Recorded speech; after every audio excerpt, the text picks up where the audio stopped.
Angeles, Hi. Other action figures each sold separately. From Record the purr. Jenny, get the door. It must be Cousin Willie. Okay. Hi. What's up? Ah, there we go. Something chill to watch. Hi, everybody. CANNABEARD Grows here. And why, yes, that is a gorilla Growtent behind me. It's one of their shorties, those adjustable height dillies.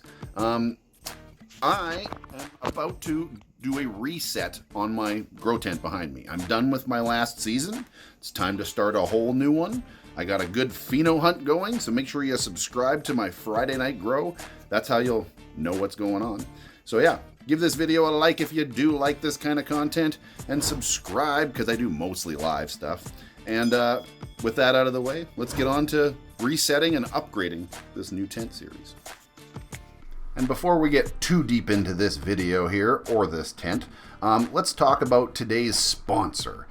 Today's episode was brought to you by, well, Gorilla Grow Tents. So let's give them a moment of our time. If you want the best, you want Gorilla Grow Tents. I had a hard time finding a short tent that would fit my 75-inch weird height, short-ass basement. And, well, I came across Gorilla Shorty tents. These are an adjustable size. You can buy different sized expansions for it, so you can get them taller or short to fit your need if you've got a weird attic or a weird space like I did. Anyway, a huge shout out and thank you to the guys at the Gorilla Grow team. They've also hooked me up with a 10% off discount. If you guys want to get a Gorilla Grow tent for yourself or a Kind LED system, for 10% off, use the code CANNABEARD. And if you do end up getting one, make sure to tag me on Instagram so I can see what you end up doing with it. Cheers. Now back to the show. Okay, the first thing I got to do to reset this tent setup is to get in there and take out the old lights and the old hangers and stuff, and honestly just give it a good cleaning. I didn't realize I was wearing my Ninja Turtle pajama pants until well into the editing process, so you guys are just going to have to deal with it. And now that it's all clean, it's time to start putting the new gear into it. To start off this season, we're going to be using the Mars Hydro SP250. Now, I've used this a bit last season and liked my results. However, once we hit the flowering stage again, I will be adding that Kind LED monster back into the mix as well. Okay, on to the next upgrade, which happens to be today's secondary sponsor. What? A second sponsor? That's right. Today's secondary sponsor is AC Infinity.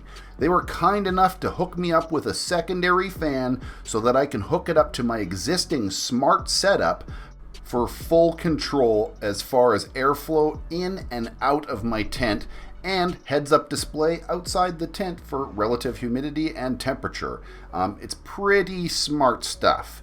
As well as I got to talk up their air vents. These air vents are amazing. They are not only the thickest, best air vents that you can get with this super sexy black exterior and shiny reflective insides, so no light loss or light leaks through these ones compared to the white ones, but they're literally the same price range as the crappy white ones with all the light leak. So unless you like the white ones for some reason, these are the air vents you should be using for your grow. As I was saying, I already have one of these 4-inch smart fans with the controller, which happens to be able to plug 2 fans in, so you can run 2. I'm going to be running one as an exhaust fan and one as a ventilation, fresh air input fan, sucking air out of my garage. And that's actually exactly why I got that extra vent, so that we can replace the old, well, crappy white one. So let's get on to doing that. And I am by no means any sort of an airflow expert or exhaust specialist of any sort, but I do know this: the path of least resistance is the best path, meaning don't have a whole bunch of twists and turns in it. If you can make the path relatively straight, the airflow will be more efficient. And get as much slack out of the line as you possibly can too. And then I take the exit side of the vent and put it down to the lower, one of those lower input vents. Generally try to put cold air in the bottom and ventilate the hot air out of the top. Well, you know, hot air rises. That makes some sense, yeah? And speaking of all this airflow, you can't neglect the actual airflow within the tent. I'm personally a big fan of these oscillating VivoSun fans. And yes, I know the old versions had some problems. There's some new versions that are a lot better. And some people are still having some problems with that.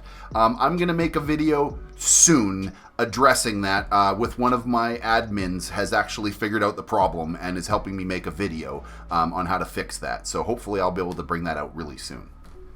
I'm also curious what you guys think of these mini oscillating clip-on fan craze thing that's been going on lately. There's a couple of companies out there that have been doing it. Have you had any luck? Do you have any better recommendations than these ones? Let me know in the comments below. We all know that tent conditions are very important, and space is everything. Oh yeah, speaking of inside the tent conditions, that AC Infinity smart controller thing has a relative humidity monitor. So it goes right up to the thing and tells me the thing and yep, stuff, things, humidity. Oh my god, this is degrading fast. I better wrap this up. In the next episode, we will deal with relative humidity and adding a moisturizer. You know them. You're scared of them. Heck, you might even love them. The Penguin Humidifier. Anyway, folks, I'll see you next episode. Cheers.